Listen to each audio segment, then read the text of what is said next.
അമ്മയിലെ താൽക്കാലിക കമ്മിറ്റിയുടെ പ്രവർത്തനങ്ങൾ നിർത്തിവെക്കണമെന്ന് ആവശ്യപ്പെട്ടുകൊണ്ട് പ്രസിഡന്റ് ശ്വേതാ മേനോൻ നൽകിയ ഹർജി ഇന്ന് കോടതി വീണ്ടും പരിഗണിക്കുകയാണ്.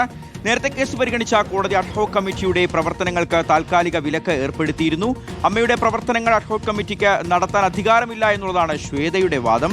ശ്വേതാ മേനോൻ നൽകിയ ഹർജിയിൽ താൽക്കാലിക കമ്മിറ്റി കൺവീനർ രമേശ് പിഷാരടി, നടി അൻസിബ ഹസൻ എന്നിവർ കക്ഷി ചേർന്നിട്ടുമുണ്ട്. സജോ ദേവസ്യ നമുക്കൊപ്പം ചേരുകയാണ് വിവരങ്ങൾ നൽകാൻ. Sajo, good morning.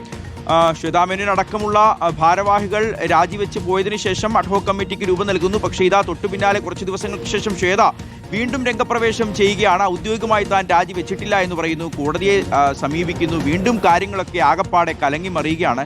ഇന്ന് കോടതിയിൽ എന്താണ് സംഭവിക്കുക സജോ? Shihas, good morning. താരസംഘടനയുടെ ഭരണ നിയന്ത്രണം ആർക്ക്, അല്ലെങ്കിൽ അതിന്റെ തുടർച്ചയിൽ എന്താണ് സംഭവിക്കേണ്ടതെന്നത് സംബന്ധിച്ചുള്ള നിർണായക തീരുമാനം ഏതായാലും ഇനിയിപ്പോൾ നിയമ നടപടിയിലൂടെ മാത്രമേ തീരുമാനിക്കപ്പെടുകയുള്ളൂ എന്നതാണ് ഇതിന്റെ ഒരു സവിശേഷത.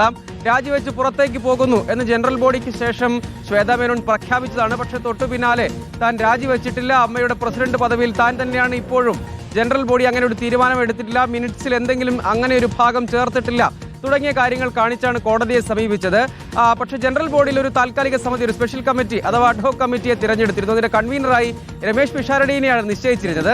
അതിൽ ഇടക്കാല ഉത്തരവ് നേരത്തെ സമ്പാദിച്ചിരുന്നു. അതായത് രമേശ് പിഷാരടിക്കും കൺവീനർ സ്ഥാനത്ത് തുടരുന്നതിന് താൽക്കാലിക വിലക്ക് ഏർപ്പെടുത്തിയാണ് ആ കോടതി ഉത്തരവ്. അതിന് പിന്നാലെ താൻ തുടരുന്നില്ല എന്നാണ് രമേശ് പിഷാരടി പറഞ്ഞത്. പക്ഷേ പിന്നീട് താരസംഘടനയിൽ നിന്നുള്ള സമ്മർദ്ദമടക്കം ഉണ്ടായി എന്ന് നമ്മൾ മനസ്സിലാക്കുന്നു. അതായത് അഡ്ഹോക് കമ്മിറ്റി തുടരണം, പുതിയൊരു ഭരണസമിതിയെ തിരഞ്ഞെടുക്കുന്നതിന് വേണ്ടി ആ കമ്മിറ്റി തുടരണം എന്ന നിലപാടുള്ളവർ ആ സമിതിയിലുണ്ട്. ഒപ്പം ശ്വേതാ മേനോൻ ഒരു നിയമ പോരാട്ടം നടത്തുന്നതിനെ എതിർക്കുന്ന വലിയ വിഭാഗവുമുണ്ട്. അതുകൊണ്ട് തന്നെ രമേശ് പിഷാരടി കൂടി അതിൽ കക്ഷി ചേരുകയാണ്. അതായത് നിയമപരമായി തിരഞ്ഞെടുക്കപ്പെട്ട സ്പെഷ്യൽ കമ്മിറ്റിയാണ്, ജനറൽ ബോഡിയുടെ തീരുമാനമാണ് എന്നടക്കമുള്ള കാര്യങ്ങൾ ചൂണ്ടിക്കാട്ടും. ഇത് കൂടാതെ നടി അൻസിബ ഹസനും ഇതിൽ കക്ഷി ചേർന്നിട്ടുണ്ട്. ഇന്നിപ്പോൾ എല്ലാ ഭാഗത്തിൻ്റെയും എല്ലാ കക്ഷികളുടെയും ഹിയറിംഗ് എന്ന രൂപത്തിലായിരിക്കും നടക്കുക. അതിനുശേഷമായിരിക്കും ഇതിനൊരു വിധി പ്രസ്താവത്തിലേക്ക് മുനിസിപ്പൽ കോടതി പോവുക എന്നതാണ്. അതായത് ഇങ്ങനെ രജിസ്റ്റർ ചെയ്യപ്പെട്ട ചാരിറ്റബിൾ ട്രസ്റ്റ് ആക്ട് പ്രകാരം രജിസ്റ്റർ ചെയ്യപ്പെട്ട ഒരു സംഘടന, ആ സംഘടനയ്ക്ക് ഒരു ബൈലോ ഉണ്ട്.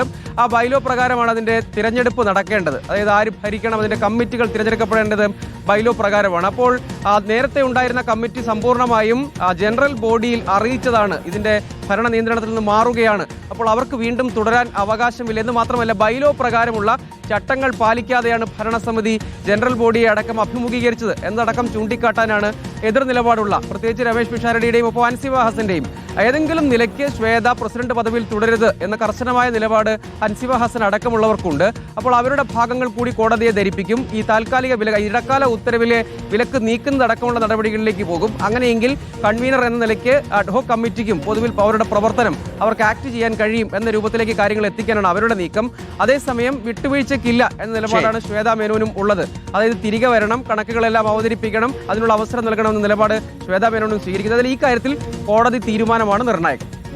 ശരി സജു, അമ്മ എന്ന സംഘടനയിൽ തമ്മിലടി തുടരുകയാണ്.